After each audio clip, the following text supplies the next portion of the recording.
يا رمضان سلام مرحب، شعب المسلمين رحب، منتظرين بنترهب، زادنا صيامنا ما بنلعب.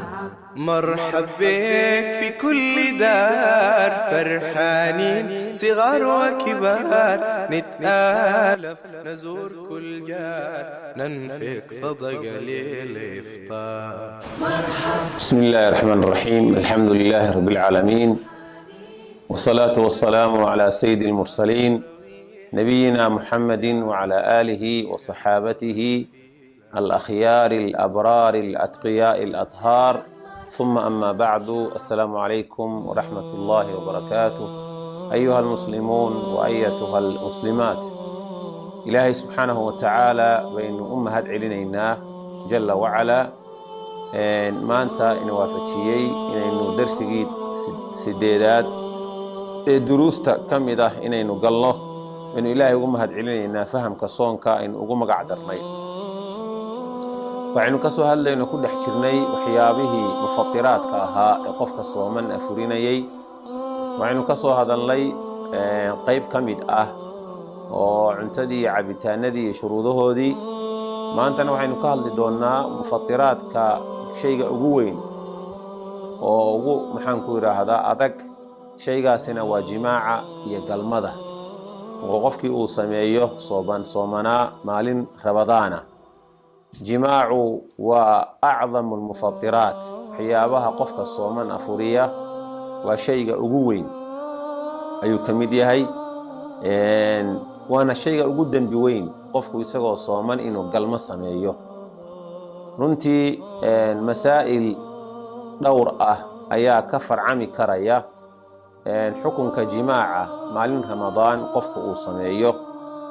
jimaacu waxaa la yidhaahdaa saynu horeba u sheegnay waa min aswa'i almufatiraat, waxyaabaha wax afuriya waa shayga ugu xun. waayo qofkan insaanka ah markii uu taagu waayo naftiisii hungurigeedii, hamadnimo inuu taxakumi kari waayo ama uu celin kari waayo, oo shahwadiisii markay dhaqaaqdo shahwadiisii uu celin kari waayo, khatar baa markaas soonkiisii uu gelaya. waxaa la doonayaa qofku inuu naftiisa ilaaliyo oo qabto xitaa haddii shahwadiisu ay kacdo, oo uu ka fogaado waxyaabaha u kaxayn karaya ama ku riixi karaya jimaaca iyo howlaha jimaaca kalifi karaya haddaanu naftiisa ka adkayn. sidaa awgeed qofka u taga maalin ramadaan xaaskiisa qofka u taga ulakacna ugu taga iyo badheedh,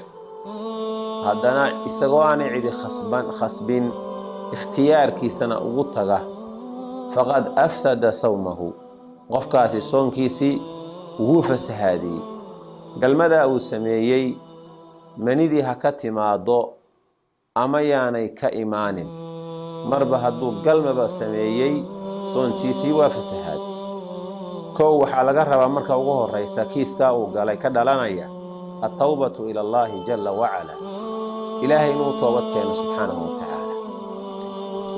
laba waxaa laga rabaa itmaam daalika alyowm, maalinkaa uu soonkiisa jebiyey inuu af haystoo dhammaystiro afhaysashadiisa. saddex waxaa laga rabaa alqadaa'u, inuu soo qalleeyo maalinkaa ayaa laga rabaa. afar waxaa laga rabaa alkafaaratu almuqallada, kafaaro adag inuu bixiyo oo ku waajibaysa ayaa laga rabaa. sidaa awgeed kafaaradii muqalladada ahayd waxyaabaha mufatiraadka ah ee qofka afuriya kama waajibto jimaaca mooyaane. kafaarada jimaacuna waxa weeye qofku inuu xoreeyo addoon, inuu xoreeyo. mar hadduu dembigaa galay maanta inaanu helin baa laga yaabaa qofku qoor uu xoreeyo. haddaanu helin 2 bilood oo xidhiidha ayuu qofkaasi soomaya. 2 bilood oo xidhiidha ayuu soomaya. haddaanu helinna 60 miskiin ayuu quudinayaa oo dherginayaa oo raashin uu siinaya. haddii uu waayo intaa darajaadka ama maraatibta kala duwan hadday midna u suuroobi weydo waxba laguma laha markaas madayn bay ku noqonaysaa inuu iska bixiyo kafaaradii mise waxba la weydiin maayo oo mas'ala ay culimadu ka hadlaan sidaas dimadiisa u fiican haddii alla wax siiyo inuu iska bixiyaa wacan ayib hadduu qofku doono inuu u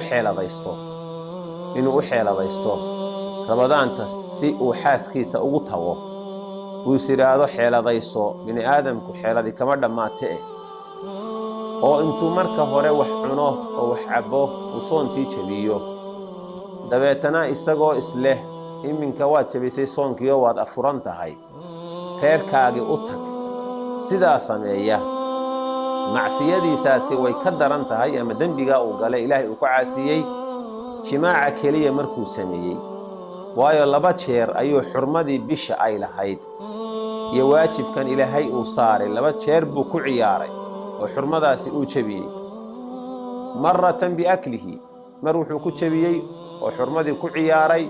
cunto uu cunay iyo cabiduu sameeyey wa thaaniyan bijimaacihi talabaadna waa galmadan uu sameeyey kafaarada marka muqalladada ah way sii adag tahay way sii adkaanaysa xiiladiisa uu sameeyey ama xeeladaa uu dheelayna uu jimaaca inuu sameeyo u soo xeeladaystayna kama maxaanku idhahdaa fudaydinayso maxaanku idhaahdaa waajibkii saarnaa in haddii uu xaaskiisa ramadaanta u tago uu bixiyo qoor xoreeyo 2 bilood soomo ama 60 miskiin quudiyo taasi ka fududayn mayso mana anfacayso xeeladaasi mid anfacaysa ma aha laakiin maxaa xaalkiisu yahay kafaaratu lmuqallada bixinteeda waxaa u dheer watajibu calayhi tawbatan nasuux ilaahay subxaanahu watacaala si rasmi ah in ugu noqdo ayaa la rabaa qofka xaaskiisa u taga waa qaybta saddexaad ama farca kale ee xukunka soo hoosgelaya jimaaca qofka jimaaca reerkiisii maalmo ramadaanta ka mid ah 2 cisho